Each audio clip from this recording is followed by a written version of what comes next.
Welcome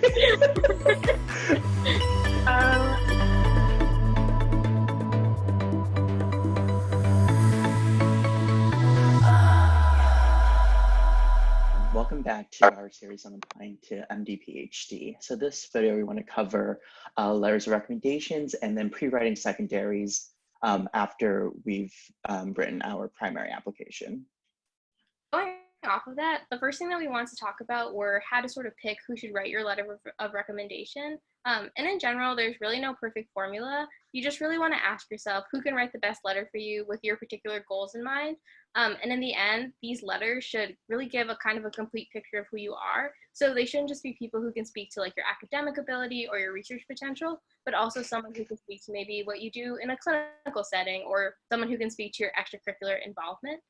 So just to give an example, for me, I tended to focus on having letters from my research mentors, which we'll talk a little bit more about in a second. But then I also had a professor that I TA'd with, someone who I took a writing class with who I really liked, and then also the person who I work with as a residential advisor at my college, just because I felt like she was really able to speak to kind of more of my interpersonal skills and other things that don't really fall under research, but are super important to being a physician scientist. As Maya mentioned, research mentors are obviously a critical part of your MD-PhD application. And in general, a good rule of thumb is to ask everyone that you've worked for in a research capacity for a letter of rec. One notable exception is that if you've just started working for them and you haven't had the time to build a relationship or demonstrate your work in the lab, then it's not an appropriate letter to ask for at this point. However, sending in a letter from every research experiment, every research experience depends on the school. So in my case, I had a number of I had around 6 or so letters from different research mentors, and I didn't want to send it to every single school. So I looked at each school's website or reached out to them by email to see if they required every single letter. And a number of schools did require. So among the list of schools that I applied to, Harvard required a letter from every research experience. Hopkins, NYU, Penn, Vandy, and WashU did.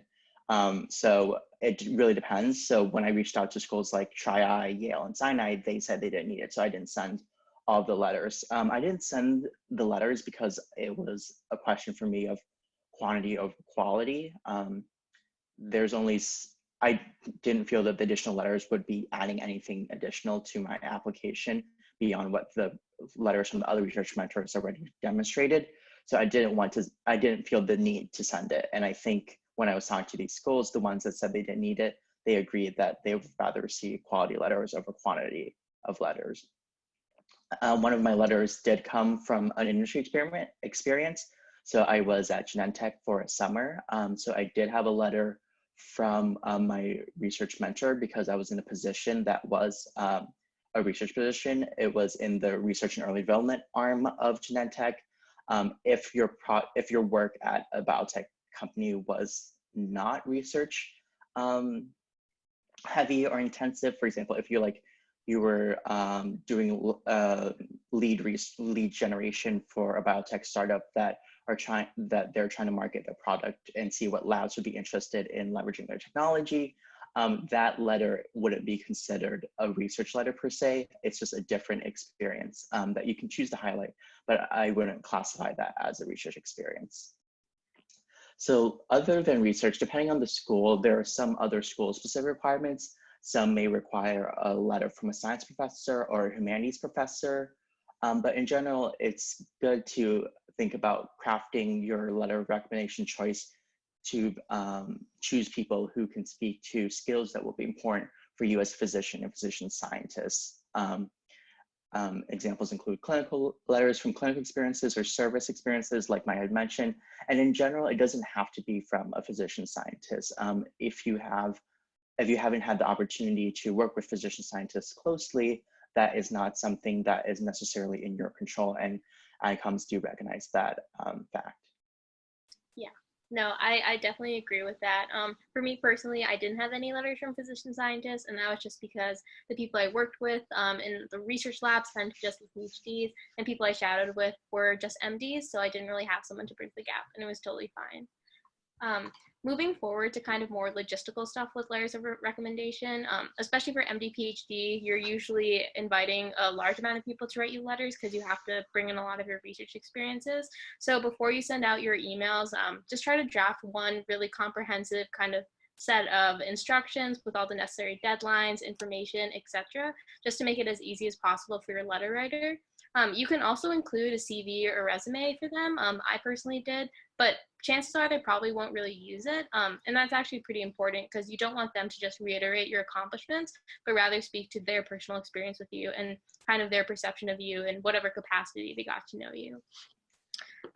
Another just little quirk about how these letters of recommendation work for MD, PhD, and MD applicants, you need to have letters that are signed and on official letterhead.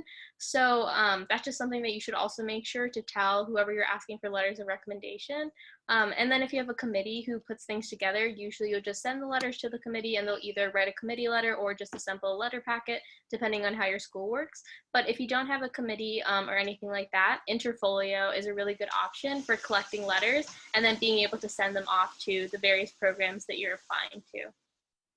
So now kind of just thinking about how the transmission deadline is July 10th, so it's a little bit later this year. It's good to still ask professors or whoever you're asking to submit letters of recommendation a little early, just because right now times are really hectic and it's possible that you need to ask someone else or just kind of change around who you're going to get your letters of rec from. But don't panic if they're still taking a while to get back to you. Usually secondaries are just automatically sent to you without screening, which I think we've discussed before. So in general, your letters of rec probably aren't going to be reviewed until actually the schools receive back your secondary. So try not to worry too much, but still be in communication with your letters of, with your recommenders and make sure that they still have an idea of what these deadlines are. And during the interim between submitting your primary and transmission and getting the secondaries automatically, like Maya mentioned, a good thing to be thinking about during this time is pre-writing those secondaries. So it is common that schools will reuse their secondaries from year to year. So scouting out secondaries can be very helpful in preparing for the flood of secondaries that come once your application gets transmitted to each medical school and they then in turn send you the secondaries. So many of the secondaries will share common essays. They include a diversity essay of some sort, or how did you overcome a certain challenge essay. And then this year specifically, I think that it is, well, it's very probable that some schools will be having an optional space to discuss how COVID-19 has impacted you. I think that that would be an appropriate space to mention how your plans have been changed and how you've reacted to this change in light of this. If your circumstances have changed, you need to take care of a family member, it's a great place to be mentioning and raising this for AdComs to be aware of. Other than that, in general, schools will also ask why in particular are you interested in this school, as well as your research interests, and those two kind of go together. That you can mention your research interests in the why that school in particular, and then you just essay mention why that school is appropriate or a great fit for your researchers in particular. In general, I think that those secondaries will give you the opportunity to highlight your ability to work in a team and demonstrate leadership as well. Both are important to becoming a physician and physician scientist, both being a leader and being a team player. So don't forget to mention both sides of it.